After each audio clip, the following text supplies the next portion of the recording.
नमस्कार. ही बातमी सर्वांसाठी महत्त्वपूर्ण आहे. डॉक्टरांच्या चिठ्ठीशिवाय आता कप सिरप मिळणार नाही. केंद्र सरकारने बदलले औषध विक्रीचे नियम.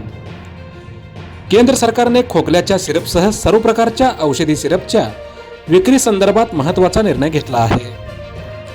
आरोग्य आणि कुटुंब कल्याण मंत्रालयाने औषध नियम 1945 मध्ये बदल करत आता कोणतेही सिरप खरेदी करण्यासाठी डॉक्टरांचे प्रिस्क्रिप्शन म्हणजेच डॉक्टरांची चिठ्ठी अनिवार्य असणार आहे.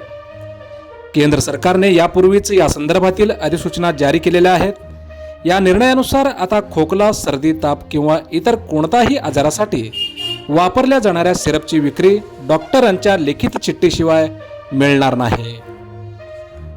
हा नियम आता शहरी भागासह ग्रामीण भागांनाही लागू असणार आहे. छोट्यातल्या छोट्या गावांनाही हा नियम लागू असणार आहे. म्हणजेच 1000 पेक्षा कमी लोकसंख्या असलेल्या गावामध्येही हा नियम लागू असेल. अशा भागामध्ये पूर्वी काही औषधांच्या विक्रीसाठी परवान्यामध्ये सवलत दिली जात होती. मात्र आता कप सिरप किंवा इतर सिरपची विक्री परवान्याशिवाय विक्री करता येणार नाही. एकंदरीत केंद्र सरकारने खोकल्याच्या सिरपसह सर्व प्रकारच्या औषधी सिरपच्या विक्री संदर्भात महत्त्वाचा निर्णय घेतला आहे.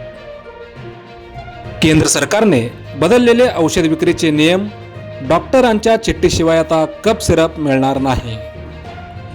मोजक्या, निवडक आणि महत्त्वपूर्ण बातम्या पाहण्यासाठी सबस्क्राईब करा हॅलो सोलापूर न्यूज चॅनल आणि नोटिफिकेशन मिळवण्यासाठी बेल आयकॉन प्रेस करायला विसरू नका.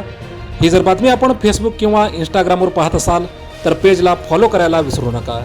धन्यवाद.